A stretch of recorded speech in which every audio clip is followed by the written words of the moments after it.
चिंता और परवाह करना ये बड़ी समस्या है जिसका बहुत से लोग सामना करते हैं। इस संदेश में हम बाइबल के व्यवहारिक तरीके बताएंगे जो चिंता पर जय पाने में हमारी मदद करेंगे। हम परमेश्वर से आने वाली सिद्ध शांति में चल सकते हैं। पिछले 2 हफ्तों से हमने डर पर विजय पाने के बारे में यहाँ पर चर्चा की है और हम इसी दिशा में आगे बढ़ते चले जाएंगे। और आज हम चर्चा करेंगे चिंता पर जय पाने के बारे में।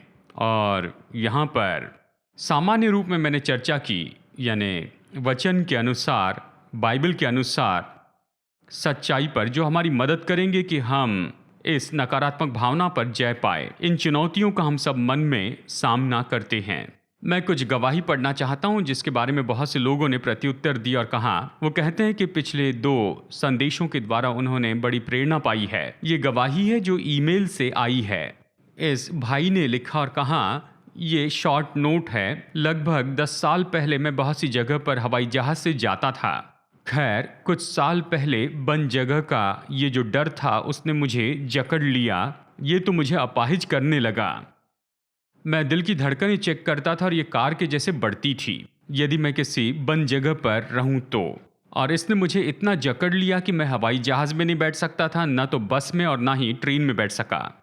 और मैं ऐसी दशा में पहुंचा जहां हवाई जहाज में जाने से डरता था।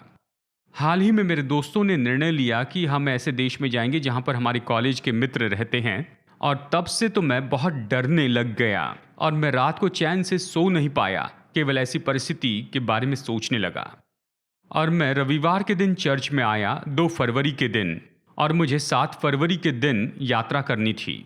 आराधना के समय मैं तो डरा हुआ था और इस डर के कारण मैं तो पसीना पसीना हो गया था। जब डर पर विजय पाने के बारे में संदेश शुरू हुआ तो मैं पूरी तरह से चकित हो गया। मैं जिनमें से होकर जा रहा था वो सोचा। मैंने ध्यान से सुना, अच्छे से नोट्स लिखे और वचन के अनुसार काम करने लग गया। पास्टर ने सच में फ्लाइट के बारे में बताया और इसे सुनकर मैं बहुत खुश हो गया। असली परीक्षा तो हवाई जहाज में बैठने के समय थी और उस दिन मेरे लिए तो ये बहुत ही मुश्किल था। मैंने अपनी बाइबल ली, अपने नोट्स लिए और मैं इन वचनों का दावा करने लगा और अचानक मुझे छुटकारा और आराम महसूस हुआ। मैं अपनी मंजिल तक पहुंचा और वापस घर भी लौटा, आज़ाद व्यक्ति के रूप में। प्रभु ने मेरी जिंदगी में जो किया उसके लिए प्रभु का धन्यवाद करता हूँ। आमेन, आमेन। बहुत ही अद्भुत है। प्रभु का धन्यवाद ऐसे व्यक्ति के लिए जिसने छुटकारा पाया, अपने सभी डर से छुटकारा पाया। यानी जानते हैं, कुछ लोग शायद इसे समझ नहीं पाएंगे, यानी कैसे डर सकते हैं, लेकिन वो लोग जिनमें ये डर सच में होता है, ये बड़ी बात हो सकती है। प्रभु का धन्यवाद कि वो हमें हमारे सारे डर से छुटकारा देते हैं। आमेन। चाहे जो भी हो, वो हमें छुटकारा देते हैं, वो हमारे छुड़ाने वाले हैं। और जैसे आज हम यहाँ चिंता के बारे में कहते हैं, मैं आपको यहाँ पर याद दिलाना चाहता हूँ 2 ऐसे वचन जिसे हम फिर से देख रहे हैं संदेशों की इन श्रृंखला में। तो आइए इसे फिर से हम देखते हैं। पहला यूहन्ना अध्याय 5 वचन 1 और वचन 4 पढ़ते हैं, जिसका ये विश्वास है कि यीशु ही मसीह है। जोर से कहिए, वो परमेश्वर से उत्पन्न हुआ है। वचन 4, क्योंकि जो कुछ परमेश्वर से उत्पन्न हुआ है वो संसार पर जय प्राप्त करता है और वो विजय जिससे संसार पर जय प्राप्त होती है हमारा विश्वास है। ये कहता है जो भी परमेश्वर से उत्पन्न हुआ है वो संसार पर जय पाता है। तो आप परमेश्वर से जन्मे हैं क्योंकि आप विश्वास करते हैं यीशु मसीह पर, इसलिए आप परमेश्वर से जन्मे हैं। और बाइबल कहती है कि हम संसार पर जय पाए हैं विश्वास से। तो आइए हम इसकी घोषणा करते हैं और आइए हम बड़े हियाव से ये कहें, मैं परमेश्वर से जन्मा हूँ। आइए एक साथ कहते हैं, मैं परमेश्वर से जन्मा हूँ और मैं इस संसार पर जयवंत हूँ और इसमें जो कुछ भी है उस पर मैं विश्वास से जयवंत हूँ। दूसरे शब्दों में हम पहला यूहन्ना अध्याय 4 वचन 4 पढ़ रहे हैं। आइए इसे फिर से पढ़ते हैं। हे बालकों, तुम परमेश्वर के हो और तुमने उन पर जय पाई है, क्योंकि जो तुम में है वो उससे जो संसार में है बड़ा है। यानी परमेश्वर तो बड़े हैं। ये सामर्थी सच्चाई हमें इसकी शाश्वती देनी है। जो मुझ में है वो तो बड़ा है उससे जो इस संसार में है। तो आइए बड़े हियाव से इसे कहते हैं, यीशु जो मुझ में है वो तो महान है किसी भी चीज से, किसी भी सामर्थ से जिसका मैं संसार में सामना करता हूँ। आप इस बात की घोषणा कीजिए, यीशु जो आप में है। आप जिस किसी परिस्थिति में आते हैं, आप घोषित कीजिए, यीशु जो आप में है वो तो महान है। आमीन। अब चिंता के बारे में कहते हुए यहाँ पर चिंता के परिचय के बारे में यही कहूँगा कि चिंता ये एक भावना है जो हम सभी में होती है और हम में से कोई भी इससे छूटा नहीं है। ये हमारे प्रतिदिन के जीवन का भाग है। ये महसूसीकरण या फिर चिंता के द्वारा प्रकट की जाती है या फिर निराशा के द्वारा या कई बार बेचैनी या फिर भय। हम सब इसका सामना करते हैं किसी न किसी हद तक। यानी जानते हैं, अगर अगले दिन आपको परीक्षा लिखनी है और आप ये सोचते हैं क्या मैं सच में इसके लिए तैयार हूँ, और वो किस तरह के सवाल मुझसे पूछेंगे, या आपका इंटरव्यू है, आशा करता हूँ इंटरव्यू लेने वाले अच्छे मूड में हो, और अगर वो बुरे मूड में हो तो मुझे पता नहीं क्या होने वाला है, जानते हैं। यानी इस तरह की थोड़ी बेचैनी या फिर थोड़ी चिंता ये तो सामान्य है हम सब के लिए देखा जाए तो इस दृष्टिकोण में। यानी क्या होने वाला है या आगे क्या हो सकता है, और कई बार ऐसा कुछ होता है जिस पर हमारा कोई भी नियंत्रण नहीं होता है। अब देखिए, इस तरह की चिंता तो अवश्य ही कुछ समय की होती है, इससे संभाल सकते हैं। ये हम पर हावी होने वाली ऐसी कोई बात नहीं है। ये कभी कभी आती है, कुछ पल के लिए होती है। यानी आपके पेट में आपको बेचैनी होती है, ये तो केवल उस पल के लिए होती है।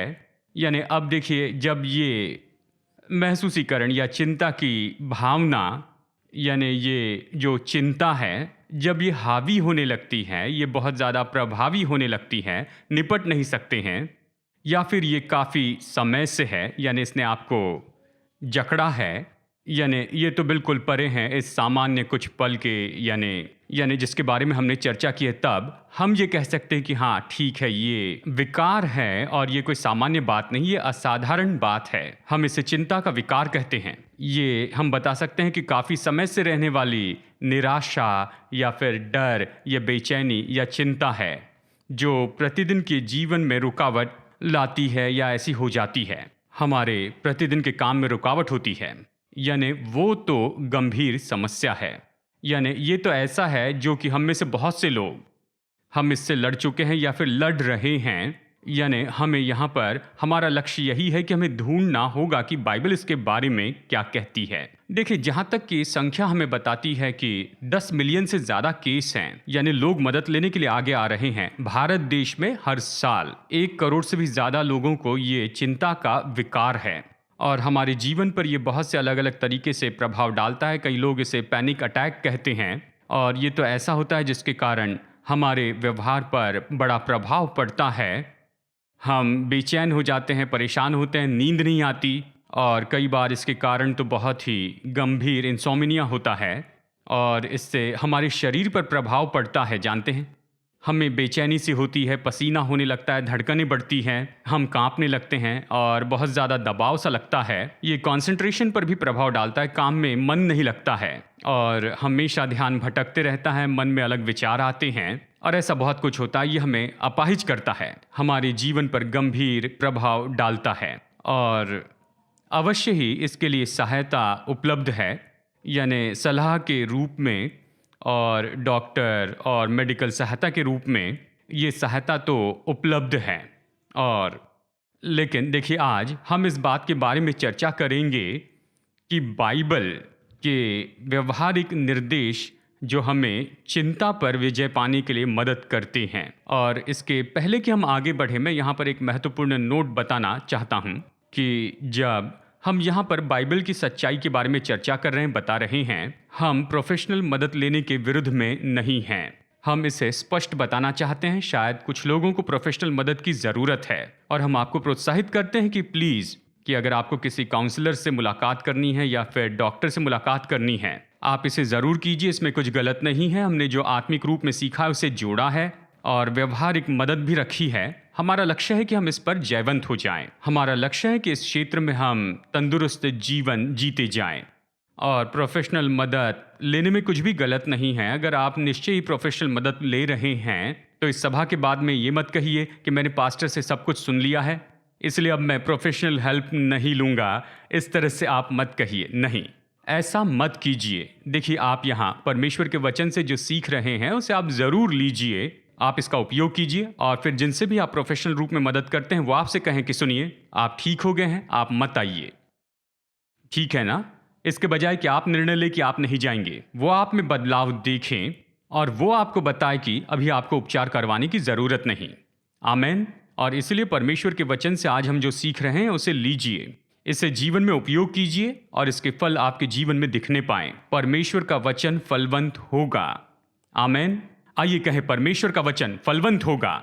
मैं विश्वास करता हूं परमेश्वर का वचन सामर्थी है, ये तो अभिषिक्त है। जैसे हम प्रभु वचन को अपने जीवन में और दिल में काम करने देते हैं, यह हमें छुटकारा देगा। परमेश्वर अपना काम करेंगे और दूसरे लोग इसे देखेंगे और कहेंगे ठीक है, अभी आप ठीक हो चुके हैं। तो जैसे हम चिंता पर जय के बारे में कह रहे हैं, तो आइए हम शुरू करते हैं, देखते हैं कि विश्वासी के नाते हमारे लिए क्या उपलब्ध है। देखिए, बाइबल स्पष्ट रूप में बताती है कि परमेश्वर सिद्ध शांति हमारे लिए उपलब्ध करवाते हैं। सिद्ध शांति, जरा सोचिए। देखिए, परमेश्वर कहते हैं, देखिए हमारे परमेश्वर बाइबल कहती है हमारे परमेश्वर यहोवा शालोम है, परमेश्वर जो हमें शांति देते हैं। अब जरा सोचिए, आप और मैं विश्वासी के नाते हमारे पास हमारे परमेश्वर जो कि यहोवा शालोम है, ऐसे परमेश्वर जो सिद्ध शांति देते हैं, हम इस तक पहुंच सकते हैं और परमेश्वर ने यह आपके लिए और मेरे लिए उपलब्ध किया है। हर एक परिस्थिति के बीच में, किसी भी परिस्थिति का जिसका हम सामना कर सकते हैं। हम बहुत से वचन देखने वाले हैं। मैं आशा करता हूं आप अपनी बाइबल से प्यार करते हैं, अपनी बाइबल लाए हैं। कहिए, मैं अपनी बाइबल से प्यार करता हूं, प्रभु वचन से मुझे प्यार है। आमेन। हम बहुत से वचन देखेंगे और निश्चय इसके बारे में हमें कुछ खेद नहीं करना चाहिए। कुछ लोगों को 45 मिनट में एक वचन बताना पसंद है, मुझे 1 मिनट में 45 वचन बताना पसंद है। खैर, परमेश्वर का वचन बहुत ही महत्वपूर्ण है। हम बहुत से वचन देखने वाले हैं। यशायाह अध्याय 26 वचन 3, आइए इसे पढ़ते हैं। जिसका मन तुझ में धीरज धरे हुए है, उसकी तू पूर्ण शांति के साथ रक्षा करता है, क्योंकि वो तुझ पर भरोसा रखता है। तो आइए देखते हैं सिद्ध शांति क्या होती है। आज हम इस वचन को कई बार फिर से देखेंगे। बाइबल कहती है कि परमेश्वर हमें ऐसी सिद्ध शांति में रख सकते हैं। जरा सोचिए, देखिए इब्रानियों में यह है शालोम शालोम, 2 बार उपयोग किया गया है, तो उसे शालोम शालोम में रखेगा। ये तो ऐसी जगह है जहां पर सिद्ध और निरंतर हमेशा रहने वाली शांति है। परमेश्वर आपको उस जगह पर रखेंगे। क्या आप कल्पना कर सकते हैं? हमारे लिए यह उपलब्ध है कि आप और मैं ऐसी जगह पर रह सकते हैं जहां पर हमेशा और निरंतर और जहां पर सिद्ध ऐसी शांति है। तो उसे सिद्ध शांति में रखेगा। और बस हम यही तो चाहते हैं कि कैसे हम ऐसी शांति में रह सकते हैं, ऐसी सिद्ध शांति में जहां पर निरंतर और हमेशा की शांति है। देखिए, यीशु ने कौन सी प्रतिज्ञा की है। ये वचन तो जाने पहचाने, लेकिन इसे फिर से देखना अच्छा है। यूहन्ना अध्याय 14 वचन 27, आइए जोर से पढ़ते हैं। यीशु ने कहा, मैं तुम्हें शांति दिए जाता हूं, अपनी शांति तुम्हें देता हूं, जैसे संसार देता है मैं तुम्हें नहीं देता। तुम्हारा मन व्याकुल न हो और न डरे। वो कहते हैं तुम व्याकुल ना हो और ना तुम डरो। वो कहते हैं मैं तुम्हें शांति देता हूं, अपनी शांति। ये ऐसी चीज नहीं जो संसार देता है, तुम्हें ये संसार में कहीं नहीं मिलेगी। मैं तुम्हें अपनी शांति देता हूं।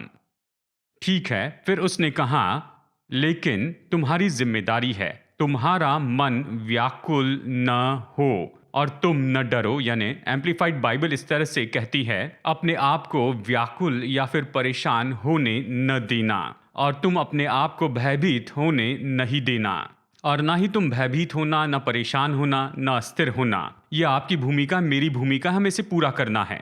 उसकी शांति ले ले और चिंता और व्याकुलता को दूर रखें। इसे कैसे करें ये हम सीखेंगे। यूहन्ना 16 में वचन 33 में यीशु ने इस तरह से कहा यहाँ इस संदेश में। तो आइए इसे एक साथ पढ़ते हैं। मैंने ये बातें तुमसे इसलिए कही हैं कि तुम्हें मुझ में शांति मिले। संसार में तुम्हें क्लेश होता है, परंतु धाड़स बांधो, मैंने संसार को जीत लिया है।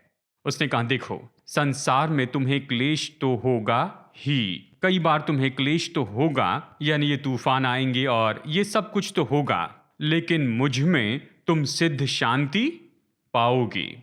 मुझ में तुम शांति पाओगे। देखिए, इसी तरह का जीवन है। विश्वासी के नाते हमें ऐसे जीना है। लोग आकर हमसे कहने पाए कि सुनो, मैं जानता हूं तुम्हारे आसपास तूफान घिर कर आ रहे हैं, लेकिन तुम शांति में कैसे बने हो। और तभी तो हम कह सकते हैं, यीशु ने कहा है, मुझ में तुम शांति पा सकते हो। ये इस तरह से बहुत बड़ी गवाही है कि हमारे परमेश्वर हमारे लिए क्या कर सकते हैं। मुझ में तुम सिद्ध शांति पाओगे। संसार में तुम्हें क्लेश तो होगा, समस्याएं तो होगी, लेकिन हम उस सिद्ध शांति की जगह पर रह सकते हैं। यानी परमेश्वर की सिद्ध शांति तो हमारे लिए उपलब्ध है। हमें सीखना होगा। हमें सीखना होगा कि सिद्ध तूफान के बीच में भी सिद्ध शांति में कैसे रहें। यानी जो भी हो रहा है उसे होने दीजिए, लेकिन आप सिद्ध शांति में रह सकते हैं। इसे हम कैसे करें और इसके लिए कौन से वचन के निर्देश दिए गए हैं, इसे समझने में हमारी मदद के लिए और निश्चय हम यहाँ पर चिंता के बारे में चर्चा करेंगे और अवश्य इसके बारे में हम देखेंगे। देखिए, जब हम चिंता और व्याकुलता रखते हैं, हमारे जीवन पर यह अधिकार करते हैं, तो हमें दो बातों के बारे में सचेत रहना है। पहला है कि चिंता से कुछ अच्छा उत्पन्न नहीं होता। आप बैठकर दिन भर चिंता कर सकते हैं, इसके अंत में क्या मिलेगा? कुछ नहीं। ये कुछ उत्पन्न नहीं करता है, कुछ हासिल नहीं करता है, कुछ भी उत्पन्न नहीं करता है। तो आइए पढ़ते हैं यीशु ने मत्ती 6 में क्या कहा। और हम परिचित हैं मत्ती 6 के बारे में। जो लोग कम बाइबल पढ़ते हैं, मैं जानता हूं कम से कम आपने मत्ती 6 तो पढ़ा ही है और अवश्य ही आपने इन वचनों को तो पढ़ा है, ठीक है। लेकिन मैं पढ़ना चाहूंगा द पैशन ट्रांसलेशन से। ये एक नया ट्रांसलेशन आया है और ये बहुत ही दिलचस्प है और उन्होंने कोशिश की है कि इसे अर्थपूर्ण रूप में दिखाएं। तो आइए पैशन ट्रांसलेशन से पढ़ते हैं। ये स्क्रीन पर है, वचन 25 देखिए, तो इसे पढ़ते हैं। इसलिए मैं तुमसे कहता हूं कि अपने प्राण के लिए ये चिंता न करना कि हम क्या खाएंगे और क्या पिएंगे या क्या पहनेंगे। आपके शरीर के लिए जो भी चाहिए, क्या तुम्हारा प्राण भोजन से बढ़कर नहीं? क्या तुम्हारा शरीर वस्त्र से बढ़कर नहीं? आकाश के पक्षियों को देखो, क्या तुम सोचते हो क्या वो अपने अस्तित्व की चिंता करते हैं? वे न बोते हैं, न काटते हैं और न खत्तों में बटोरते हैं, फिर भी तुम्हारा स्वर्गीय पिता उनको खिलाता है। क्या तुम उनसे अधिक मूल्य नहीं रखते? वचन 27, तो तुम में से कौन है जो चिंता करके अपनी आयु में एक घड़ी भी बढ़ा सकता है? जरा सोचिए, यीशु ने कहा, सुनो, तुम्हें लगता है चिंता के द्वारा तुम अपनी आयु में एक घड़ी भी बढ़ा सकते हो? चिंता से कुछ भी भला उत्पन्न नहीं होता। कुछ भी हो, अंत में ये कुछ नहीं जोड़ेगा। यानी इससे तो कोई लाभ नहीं है, ये केवल समय बर्बाद करना है। और दूसरी बात है, ये दुख की बात है कि चिंता चुपचाप मारने वाली है। और डॉक्टर हमें ये बताते हैं कि ऐसी पुरानी चिंताएं ये हमारे जीवन के लिए इतनी विनाशकारी हैं। लोग तो मानो धकेले जाते हैं कि इस तरह के काम करें। कई बार दुख की बात है कि वो अपनी चिंताओं को डुबाना चाहते हैं। वो शराब पीने लग जाते हैं या फिर अजीब व्यवहार करने लगते हैं या फिर कई बार बहुत ज़्यादा खाने लगते हैं। इस तरह चिंता को दफनाने की कोशिश करते हैं, उनकी चिंताओं को दबाने की कोशिश करते हैं और फिर वो बिल्कुल गलत रास्ते पर चले जाते हैं। चिंता के कारण ऐसा होता है कि इतने लोग परेशान होते हैं, उनके संबंधों पर या उनकी नौकरी में या उनके काम में प्रभाव पड़ता है और ये तो हमारी तंदुरुस्ती पर गंभीर प्रभाव डालता है, हमारी तंदुरुस्ती को बिगाड़ देता है। तो फिर ये समझ लीजिए, चिंता चुपचाप मारने वाली, इस पर हमें जय पाना है। हम इस पर कैसे काम करें? तो चिंता के पीछे असली चीज क्या है? अगर हम सच में इसे देखें, ये सच में परेशान करने वाला विचार है। बस यही है, परेशान करने वाले विचार। ये रुकावट लाते हैं सिद्ध शांति में, रुकावट लाते। बस यही है। यानी आप ये सोचेंगे क्या केवल यही है ये? ये केवल इतना ही है। ये बस परेशान करने वाले विचार हैं। और कई बार इन विचारों के पीछे कुछ नहीं है, ये तो बस केवल कल्पनाएं होती हैं, बस यही हैं। और ये परेशान करने वाले विचार जो हमसे लूटते हैं परमेश्वर की सिद्ध शांति, इसमें और कुछ नहीं है, ये बस विचार है, लेकिन ये हमारे जीवन में हमें चोट पहुंचा सकते हैं, इतना ज्यादा कि हमारे मन पर परेशान करने वाले विचार हावी हो जाते हैं, तो हम अपनी शांति खो देते हैं। लेकिन जानते हैं, ये परेशानी के विचार जब हमारे मन में आते हैं तो कहते हैं कि मैं तुम्हारे प्रभु से बढ़कर हूं। तो आप प्रार्थना करने के लिए बैठते हैं, कहते हैं, हमारे पिता तू जो स्वर्ग में है। आपने बस एक वाक्य ही कहा है तो कोई खटखटाता है। ये परेशान करने वाला विचार आपके द्वार पर आता है और कुछ जानने के पहले ही आपके मन को घेर लेता है।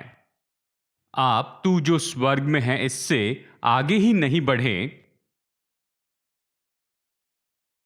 हमारे पिता तू जो स्वर्ग में है, और बस अगले ही पल इस विचार ने आपके मन को घेर लिया है और फिर आपको ले जाता है, आपको खींच कर ले जाता है, यहां इस चिंता की जगह पर ले जाता है और आप चिंता करने लगते हैं। चाहे जो भी हो, सबके लिए अलग अलग बातें हैं, यानी जो भी परेशानी की बात है जो आपको परेशान करती हैं, शायद भविष्य के बारे में हो, धन के बारे में हो, या फिर नौकरी के बारे में हो, या शायद आपके बच्चे कैसे व्यवहार कर रहे हैं या फिर कैसे गलत व्यवहार कर रहे हैं, या कुछ भी हो, चाहे कोई भी बात हो, और ये विचार आपके मन को जकड़ता है।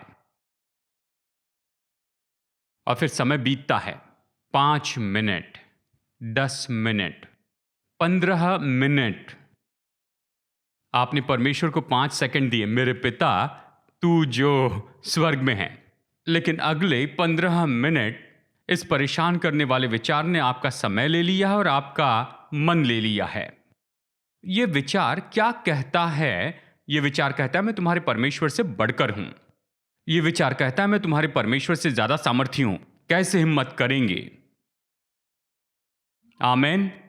देखिए, जब हमारे मन में यह परेशान करने वाला विचार आता है तो हमें यह कहना है कि सुनो, तुम मेरे परमेश्वर से बढ़कर नहीं हो। मैं जिस परमेश्वर की आराधना करता हूं तुम उससे बढ़कर नहीं हो। मैं अपना अविभाजित ध्यान तो उस महिमा के राजा की ओर ही दूंगा। मैं उसे वो आदर दूंगा जिसके वो योग्य हैं। ये विचार मेरे आदर के योग्य नहीं हैं। ये विचार तो मेरे ध्यान देने के योग्य भी नहीं है। ये तो बेकार विचार है, ये खाली विचार है। मैं इसका इनकार करता हूं। मैं अपना ध्यान प्रभु की ओर दूंगा जिसके वो योग्य हैं। आमेन। इसी तरह हमें इस विचार का इनकार करना, इससे लड़ना है। ये कैसे हो सकता है कि कोई खाली विचार हमारे मन पर अधिकार करे, खास करके जब हम परमेश्वर को आदर और आराधना देना चाहते हैं जिसके वो योग्य हैं। इसका अधिकार नहीं, ये तो खाली विचार हैं। इसलिए हमें कहना है नहीं इस परेशान करने वाले विचार को। हो सकता है कि हमारे आसपास ऐसी परिस्थितियां हो जो कि बहुत ही बड़ी हो, लेकिन हम चिंता क्यों करें और क्यों हम उस परिस्थिति के उस विचार को इस पूरे सृष्टि के परमेश्वर से ज्यादा महत्वपूर्ण होने दें? क्यों ऐसे परेशान करने वाले विचार ऐसी परिस्थिति के लिए हो जो कि अस्तित्व में ही नहीं है, जो हमारे मन में आ जाए और परमेश्वर से महत्वपूर्ण हो जाए? ऐसा ना हो तो ऐसे समय अपने मन में इस पर प्रतिक्रिया करें। और हमने इस वचन को कई बार देखा है। पिछले कुछ दिनों में 2 कुरिन्थियों 10:5 हमने देखा है, लेकिन मैं यहां पर इसे पढ़ना चाहता हूं पैशन अनुवाद से। तो आइए एक साथ मिलकर हम इसे पढ़ते हैं। हम हर भरमाने वाली कल्पना का जो परमेश्वर का विरोध करती है और परमेश्वर के सच्चे ज्ञान के विरुद्ध में उठने वाले हर विवाद का खंडन करते हैं। हम जेल के कैदी जैसे हर एक भावना को कैद करते हैं और उन्हें मसीह का आज्ञाकारी बना देते हैं, यानी हम उसे उस अभिषिक्त का आज्ञाकारी बना देते हैं। देखिए, इस तरह की सक्रियता हमें हमारे मन में लेनी चाहिए। जब ये परेशान करने वाले विचार खटखटाते हैं, वो हमेशा आएंगे, लेकिन जब ये विचार आते हैं, कई बार ये बस कल्पना जैसे आते हैं। इसमें कुछ नहीं होता है। तो कई बार ये हमें बस गलत मनोदशा में रखना चाहते हैं, और आप उस विचार को बंदी बना ले और कहे कि तू झुक जाएगा, तू मेरे परमेश्वर के सामने झुक जाएगा। मैं परमेश्वर की ओर बिना भटका हुआ ध्यान दूंगा। जानते हैं, चिंता तो सच में हमारा, यदि ऐसा हो तो क्या, इस तरह की सोच के जाल में फंस जाना है। यदि ये हो तो क्या, यदि ऐसा हो तो क्या, यानी मैं कल की परीक्षा के लिए अच्छे से तैयार नहीं हूं, यदि कल का इंटरव्यू जैसे मैं चाहता वैसे नहीं हुआ तो फिर क्या, यदि मैं उस व्यक्ति से मिलूं तो क्या होगा जिसने मुझे परेशान किया, यदि कल सब कुछ ठीक नहीं हुआ तो क्या होगा, क्या होगा, क्या होगा। इस तरह के जाल में हम फंसते हैं और चिंता करते हैं। आप उस परेशान करने वाले विचार को लीजिए और यीशु के सामने झुका दीजिए। आमेन। मैं फिर से दोहराऊं, वो परेशान करने वाला विचार इस योग्य नहीं है कि वो किसी तरह से आदर पाए। आदर तो परमेश्वर का ही है। विचार उसके योग्य नहीं है। उससे कहिए, विचार तुम मेरे समय के योग्य नहीं, तुम मेरे ध्यान के योग्य नहीं। मैं अपना ध्यान परमेश्वर पर लगाऊंगा, वो इसके योग्य है, वो इसके योग्य है। आप उस विचार से निपट ले। तो फिर क्या करना है? हम यहां पर स्वीकार करने वाले हैं वचन से 5 तरीके जो जयवंत होकर मन को शांत रखने में मदद करेंगे। क्या आप तैयार हैं? ठीक है, तो आप तैयार हैं तो जोर से कहिए, तैयार हैं। हाँ, ये प्रोत्साहित करता है। ये जयवंत होकर अपने मन को शांत रखने में मदद करता है। 5 सरल काम इसमें नंबर 1 हैं कि प्रार्थना करें, खुद हटें और प्रभु को निपटने दें। प्रार्थना, खुद हट जाएं, प्रभु को निपटने दें। जैसे विचार आता है और आप ऐसी परिस्थिति में से होकर जाते हैं जहां पर चिंता और ये परेशानी और ये बेचैनी ऐसी दिखती है कि बस बढ़ते जा रही है और ये आपको जाल बनाकर आपके मन और भावना को घेर रही है, तो प्रार्थना करें। खोल दे जिसके बारे में आप चिंतित हैं, उसे परमेश्वर को दे दें और फिर परमेश्वर उससे निपट ले। तो आइए इसके संबंध में हम कुछ वचन देखते हैं। पहला पत्रस अध्याय 5 वचन 6 और 7 हम देखेंगे। ये पैशन अनुवाद से हैं, तो आइए इसे एक साथ पढ़ते हैं। यदि आप परमेश्वर की अद्भुत उपस्थिति में झुक जाएंगे तो जैसे आप समय उसके हाथों में सौंपते हैं तो वो उचित समय पर बढ़ाएगा, जैसे आप सारा समय उसके हाथ में सौंप देते हैं। वचन 7, अपनी सारी चिंता और तनाव उस पर डाल दो और उन्हें वहीं छोड़ दो, क्योंकि उसको हमेशा तुम्हारा ध्यान है। अब ये किंग जेम्स वर्जन, जो कि हम सब जानते, ये कहता है कि अपनी सारी चिंता उस पर डाल दो क्योंकि उसे तुम्हारा ध्यान है।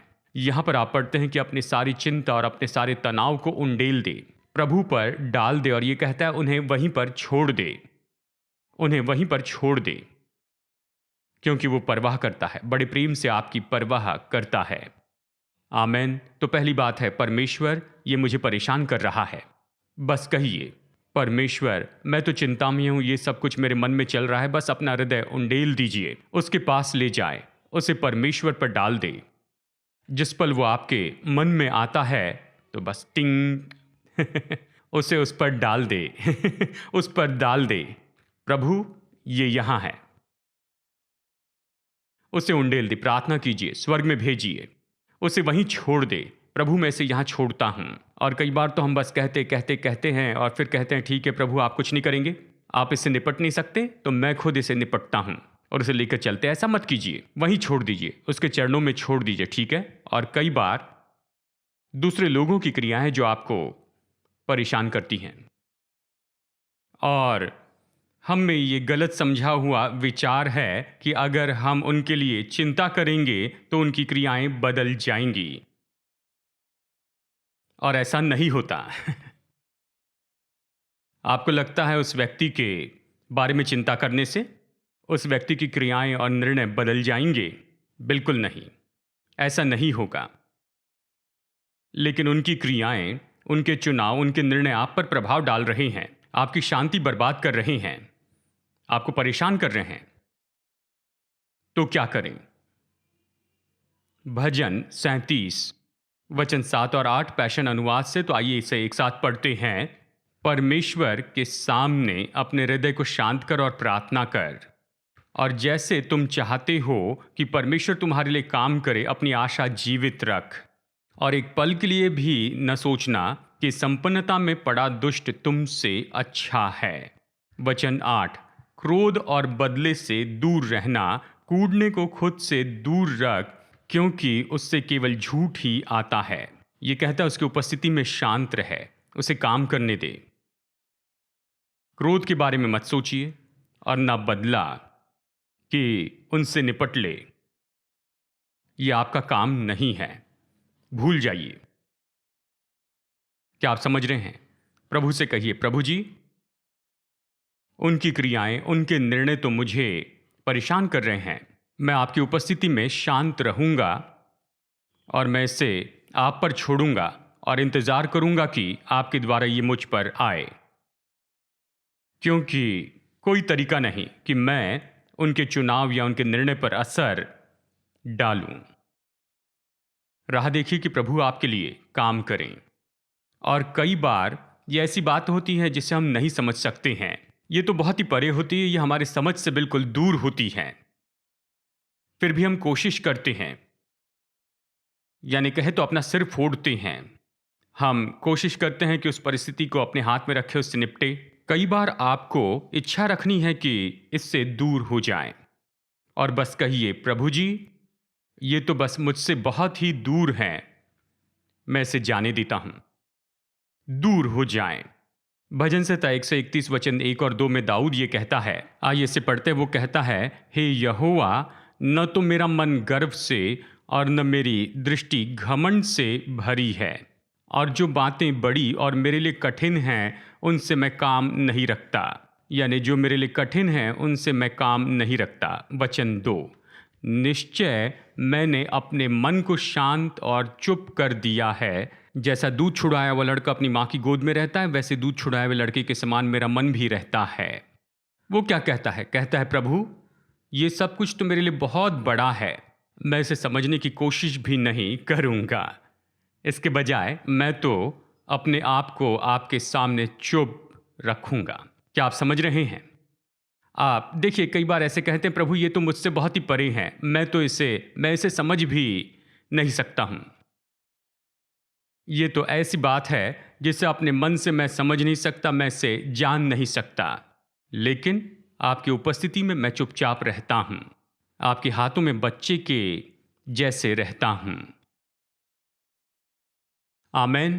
तो जब हम प्रार्थना करते हैं, जब हम इसे जाने देते हैं, परमेश्वर को निपटने देते हैं, जब हम लोगों की क्रियाओं और निर्णय के कारण परेशान होते हैं, जब ये ऐसी बातें होते हैं जिन्हें हम समझ नहीं सकते हैं, तो इसे परमेश्वर के हाथ में छोड़ देते हैं। कहते हैं, प्रभु ये आपके हाथों में है, मैं आपका इंतजार कर रहा हूं कि आप मेरे जीवन में इसे पूरा कीजिए। हम ये बहुत ही परिचित वचन जानते हैं, फिलिपियों अध्याय 4 वचन 6 और 7। आइए इसे पैशन अनुवाद से पढ़ते हैं। तो आइए वचन 6 यहाँ पर पढ़ते हैं।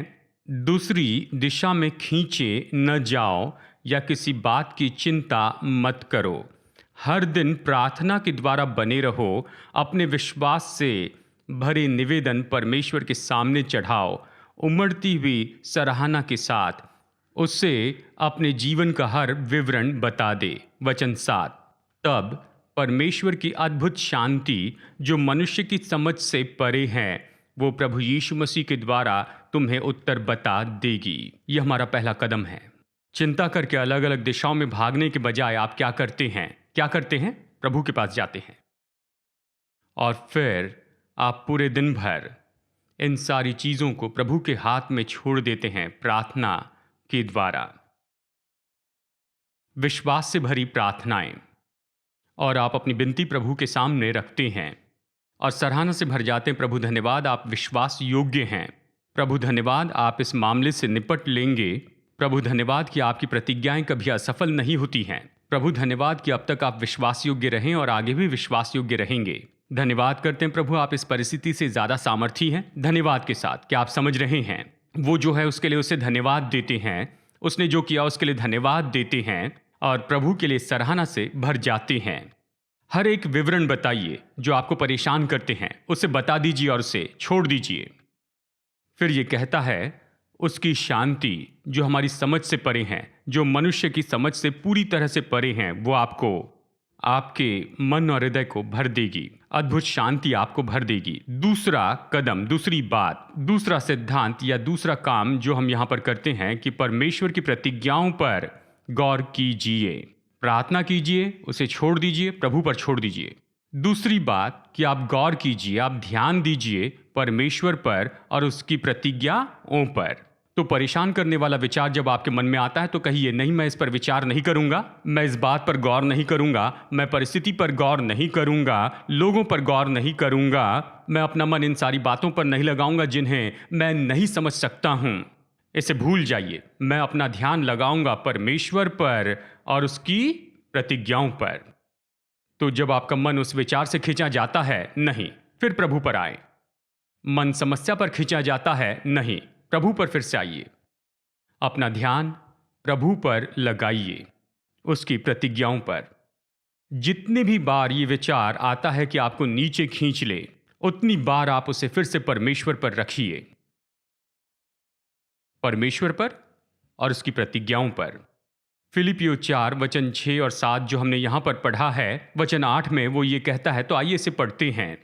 इसीलिए अपने विचार निरंतर उन बातों पर लगाए रख जो सत्य और असली और आदरणीय और सराहना के योग्य हैं, सुंदर और सम्माननीय और शुद्ध और पवित्र, दयालु और कृपा के हैं।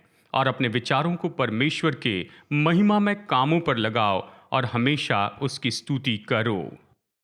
यानी ये कहने के बाद कि प्रार्थना करें, अपनी चिंता परमेश्वर को दे, इसके बाद में अगला कदम है प्रभु की प्रतिज्ञाओं पर गौर करें। अपने विचारों को निरंतर उसी पर लगाए रखें। जो बातें अच्छी हैं, जो शुद्ध हैं, जो प्रभु को प्रसन्न करती हैं, उस पर लगे रहें। तो आपको अपने मनों को और विचारों को वापस लाना पड़ेगा और हर समय अपने विचार को परमेश्वर पर लगाना होगा। ठीक है। यशायाह 26:3 में हमने ये वचन पढ़ा है, जिसका मन तुझ में धीरज धरे हैं, उसकी तू पूर्ण शांति के साथ रक्षा करता है। ठीक है, बने रहिए, अपने मन को लगाए रखें, गौर करते जाइए, परमेश्वर में बने रहे। ये शब्द बने रहने का मतलब है उस पर आधारित रहना, उसे थामे रहना है, उसे पकड़े रहना है। परमेश्वर को थामे रहे, अपना मन उसी पर लगाए रखें। परमेश्वर कौन है ये सोचने से इसे करते हैं। जब ये विचार आपके मन में आता है, नहीं, मेरे प्रभु विश्वास योग्य हैं, मेरे प्रभु मुझे असफल नहीं करेंगे, मेरे लिए वो प्रयोजन करेंगे, मेरे प्रभु मेरी देखभाल करेंगे, यानी प्रभु पर गौर करते जाते हैं। ऐसा कर सकते हैं? जी हाँ। फिर उसकी प्रतिज्ञाओं पर गौर करना है। परमेश्वर का वचन क्या कहता है? तो सरल उदाहरण है, यदि ये बच्चों के बारे में कहता है तो हम सब जो माता पिता हैं, हमारे बच्चे हैं, उनके बारे में परेशान करने वाले विचार आते हैं। क्या होगा, वो इस समय क्या कर रहा है? देखिए, उसी पल में प्रभु पर गौर कीजिए। प्रभु धन्यवाद, आप वचन से विश्वास योग्य हैं और आपने प्रतिज्ञा दी है। मैंने 2 प्रतिज्ञाएं बताई है, यशायाह 44 वचन 3 और 4। मैं अपनी आत्मा को तुम्हारे बच्चों पर उंडेलूंगा और तुम्हारे वंश पर अपनी आशीष उंडेलूंगा। धन्यवाद प्रभु, आप विश्वास योग्य हैं। आप मेरे बच्चों पर अपनी आत्मा उंडेल रहे हैं, मेरे वंश को आशीष दे रहे हैं। आप प्रभु पर और उसके वचन पर गौर करते हैं, इसके बजाय कि आपके बच्चों के बारे में परेशान करने वाले विचार आपके ध्यान को ले लें।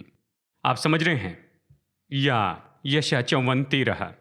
प्रभु धन्यवाद कि मेरे बच्चे प्रभु के द्वारा सिखाए गए हैं, वो बड़ी शांति में हैं और वो तो दहशत और परेशानी से दूर है क्योंकि आप उनकी रक्षा करते हैं। तो तुरंत ही आप गौर कीजिए परमेश्वर पर और उसकी प्रतिज्ञाओं पर। आमीन।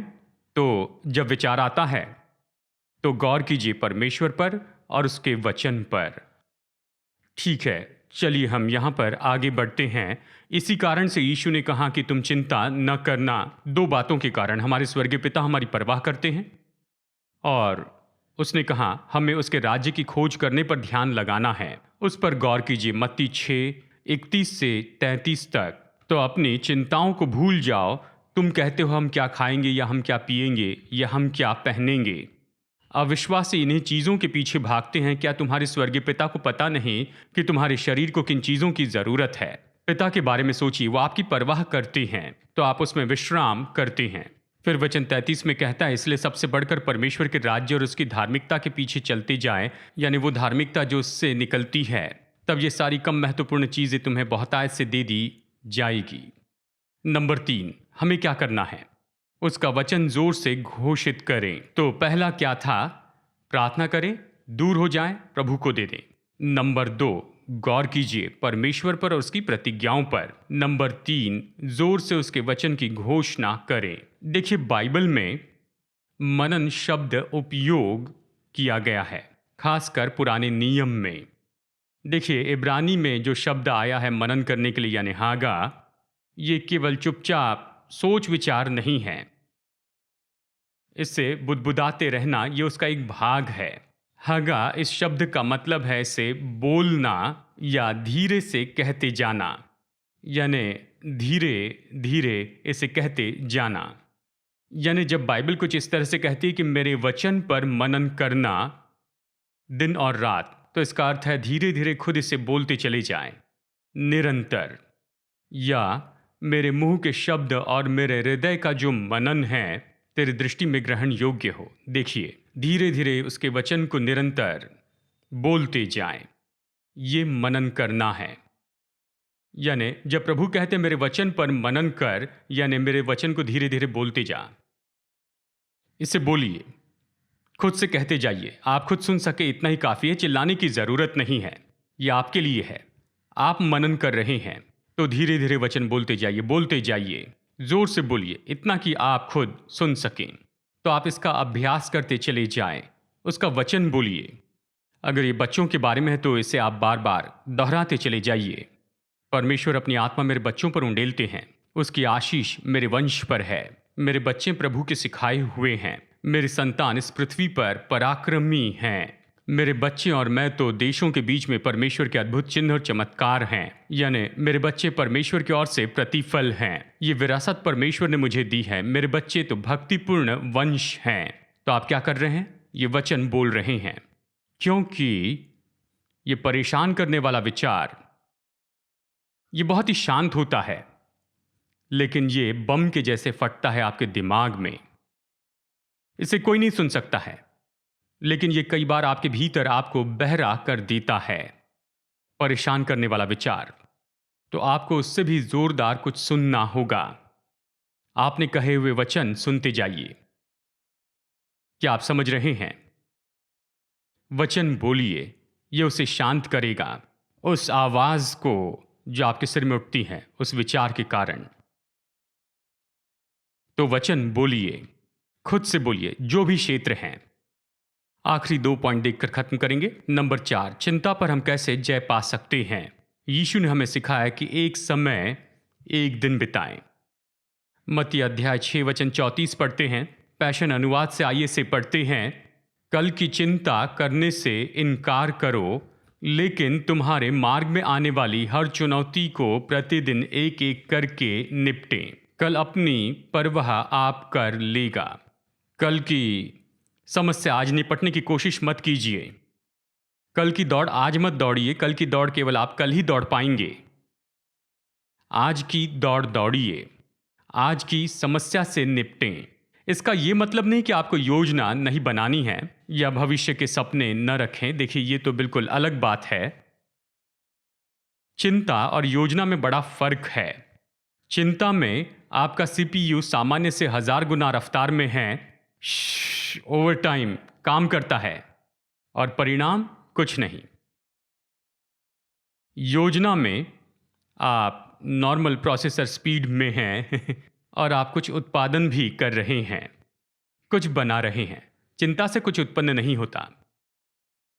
तो कहता है कल की चिंता न करना, हर दिन हर चुनौती का सामना करें। प्रभु मेरी मदद कीजिए, आज मुझे इसका सामना करना है, आज मुझे इसे हल करना है, मुझे बुद्धि दीजिए, मुझे इसके लिए जो बल चाहिए वो दीजिए। कल की दौड़ मैं कल दौड़ूंगा जब कल आ जाएगा। आमेन।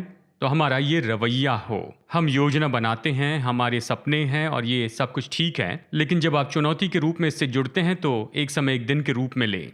जब आप मुश्किलों से निपटते हैं या समस्याओं से तो एक समय एक दिन के रूप में निपटें। आमेन। तो आखिरी देखते हैं, नंबर 5, अपने बोझ बांटें। कई बार हमें बस केवल कुछ व्यवहारिक काम करना पड़ता है कि हमारी मदद हो। सबसे आसान बात जो हम कर सकते हैं वो ये है, ऐसे व्यक्ति से बातें कीजिए जो सुनने वाले हो। तो कृपया करके आप हर एक व्यक्ति को फोन मत कीजिए और उनका आधा घंटा न खा ले, नहीं। एक व्यक्ति से बात कीजिए जो आपका दिल जानता है, समय समय पर आप उनसे बात कर सकते हैं। ये कीजिए। हमें निश्चय ऐसा करने के लिए बुलाया गया है, उसके लोग, उसकी देह होने के नाते। बाइबल कहती है गलातियों 6:2 में, एक दूसरे का भार उठाओ और इस प्रकार मसीह की व्यवस्था को पूरी करो। यानी अगर कोई एक मित्र भी आपकी मदद करने के लिए आ जाए और आप भारी बोझ लेकर चल रहे, थोड़ी मदद मिले, वो आपके पास आकर कुछ समय तक ये बोझ उठाने में मदद करते हैं, वो आपका बोझ उठाते हैं उस समय के लिए जीवन के उस स्तर में, और इस तरह से विश्वासी के नाते हम अपना जीवन जीते चले जाते हैं। तो आप उनसे बात कीजिए जो आपकी मदद कर सकते हैं, आपके लिए प्रार्थना कर सकते हैं, यानी समय समय पर, और आपके बोझ को बांट सकते हैं। कई बार आपको सौंपना है, बांटना है, खत्म करना है। कई बार हम अपने ऊपर बहुत कुछ ले लेते हैं, हमारे संभालने से भी ज़्यादा हम दबाव में आ जाते हैं, प्रार्थना करते हैं। प्रभु कहते हैं वज़न कम करो, कम करो, तुम इतना सब उठाकर क्यों चल रहे हो। यानी हमें बस कई बार सामान्य समझ की ज़रूरत होती है कि हम अपने कामों को सौंपते जाएं, अपनी जिम्मेदारी देते जाएं। हम अपने डेली रूटीन को जिससे भरते जा रहे हैं, कई बार हमें अपने लक्ष्य दूसरों को सौंपने पड़ते हैं। कई बार हो सकता है कि हम उसके योग्य न हो, लेकिन कोई हमसे बेहतर करें, यानी उसे सौंप दीजिए। जो कुछ भी आप कर सकते हैं वही कीजिए। बस आप ऐसी जगह से दूर रहें जहां पर आप चिंता, परेशानी, बेकार के दबाव से आज़ाद हो। तो आइए सारांश में देखें कैसे हम अपने मन को विजयी और शांत कर सकते हैं। 5 चीज़ें हैं, तो चलिए इसे कहते हैं। नंबर 1, प्रार्थना करें, दूर हो जाए, प्रभु को निपटने दे। नंबर 2, परमेश्वर और उसकी प्रतिज्ञाओं पर गौर कीजिए। नंबर 3, उसका वचन जोर से घोषित कीजिए। नंबर 4, एक समय में एक दिन जिए। नंबर 5, अपने बोझ बांटें। आमेन। क्या हम सब लोग ऐसा कर सकते हैं? ये सरल है, बाइबल के अनुसार है, व्यवहारिक है, हम इसे कर सकते हैं। और अंत में मैं आपको एक वचन याद दिलाना चाहता हूँ, निश्चय ही अभी हम तैयार हो जाइए। यशायाह अध्याय 26 वचन 3 से हम अंत करेंगे, तो आइए एक साथ मिलकर पढ़ते हैं। जिसका मन तुझ में धीरज धरे हुए हैं, उसकी तू पूर्ण शांति के साथ रक्षा करता है, क्योंकि वो तुझ पर भरोसा रखता है। परमेश्वर के पास सिद्ध शांति की ऐसी जगह है जो उपलब्ध है हम में से हर एक के लिए। हम में से हर कोई उसमें जा सकता है, ऐसी जगह में जहां सिद्ध शांति रहती है। और प्रभु कहते हैं मुझ पर अपना मन लगा, मुझ पर अपना मन लगा, मुझ पर भरोसा रख। 2 बातें हैं, उसका मन परमेश्वर पर लगा है और उसका भरोसा प्रभु में है। आमेन। तो हम सिद्ध शांति में चलते हैं। आमेन। तो आइए हम सब खड़े हो जाएं, और जैसे हम यहाँ पर अभी प्रार्थना करने वाले हैं कुछ समय के लिए, मैं बस प्रार्थना करता हूँ, प्रभु पर विश्वास करता हूँ। यानी ये जो चिंताएं हैं, कई बार ये परेशानी तो दुष्ट आत्माओं की ओर से आती हैं, दुष्ट की शक्तियाँ होती है, इसके बारे में मैंने आपको नहीं बताया है। यानी कई बार इसके पीछे दुष्ट आत्माएं होती हैं जो इसके पीछे हमारे मन को सताती हैं। मैं विश्वास करता हूँ कि जैसे अभी अंत में हम प्रार्थना कर रहे हैं, हमारे मन में ये सताव जो कि सच में दुष्ट आत्माओं से शक्ति पाए हैं, ये टूट जाएंगे। तो आप और मैं इसका अभ्यास करके इसका अनुभव करने वाले हो। परमेश्वर की प्रतिज्ञाओं का अनुभव करें। आज आप प्रार्थना कीजिए, और जैसे आज आपने परमेश्वर से सुना है, प्रभु वचन से, जिन बातों से आप परेशान हैं, आप प्रार्थना कीजिए, दूर हटिए, प्रभु को निपटने दीजिए।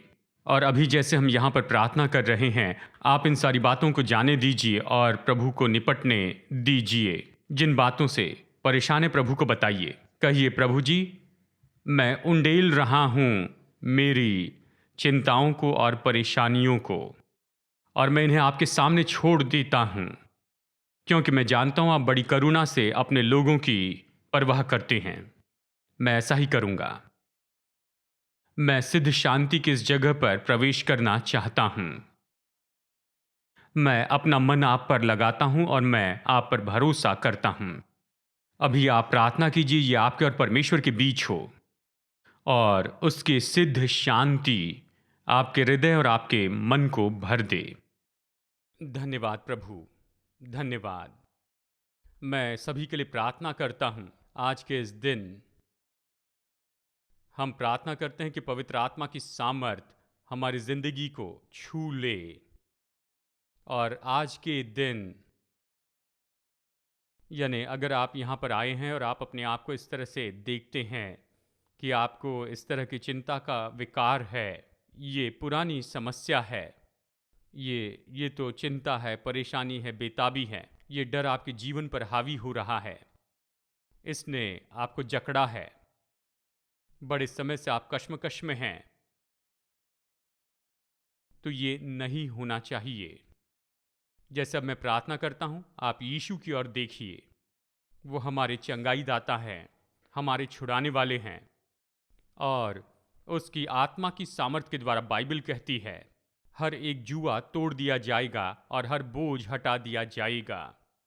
उसकी आत्मा की सामर्थ से मैं विश्वास करता हूँ अभी समय, जैसे मैं आप पर सरल शब्द कहता हूँ और यीशु मसीह के नाम में से कहता हूँ, तो उसकी आत्मा के द्वारा दुष्ट आत्मा के हर एक काम, शत्रु के हर एक काम, हर एक परेशान करने वाली बातें जो सताते जा रहे हैं, इनके मनों में परेशान कर रहे हैं, चिंता लाकर, डर लाकर, भय लाकर, जिसने इनकी शांति चुरा ली है, मैं मानता हूं कि ये टूट जाएगा। मैं चाहता हूं आप इसे ले लीजिए। पिता, मैं यहां पर खड़ा हूं आपके पुत्र प्रभु यीशु मसीह के नाम में। यहां उपस्थित हर व्यक्ति के लिए मैं कहता हूं और हर सुनने वाले के लिए भी, हर एक व्यक्ति जो मेरी आवाज सुन रहा है, मैं कहता हूं प्रभु यीशु मसीह के नाम के अधिकार पर और प्रभु यीशु मसीह के नाम में मैं आज्ञा देता हूं हर एक बुरे काम और चिंता की हर एक परेशानियां, चिंता का जो भी विकार हैं और परेशानी और तकलीफ और तनाव जो हैं, मैं आज्ञा देता हूं प्रभु यीशु के नाम में ये चले जाए। मैं आज्ञा देता हूं कि ये नाश हो जाए और इसका बोझ आपके ऊपर से दूर किया जाए प्रभु यीशु मसीह के नाम में। प्रभु आपकी पवित्र आत्मा के सामर्थ्य इनमें से हर एक व्यक्ति को छू ले, क्योंकि आपका अभिषेक है जो जुए को तोड़ता और बोझ को दूर करता है। ये अभी होने पाए।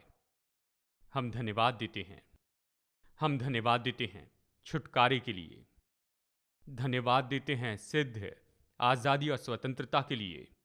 आप छुटकारा दीजिए इन सारे तकलीफ़ों से और हम में से हर एक व्यक्ति जो आपकी संतान है, हम सिद्ध शांति में चलते जाएं, क्योंकि आपने यही तो उपलब्ध करवाया है हमारे लिए, सिद्ध शांति।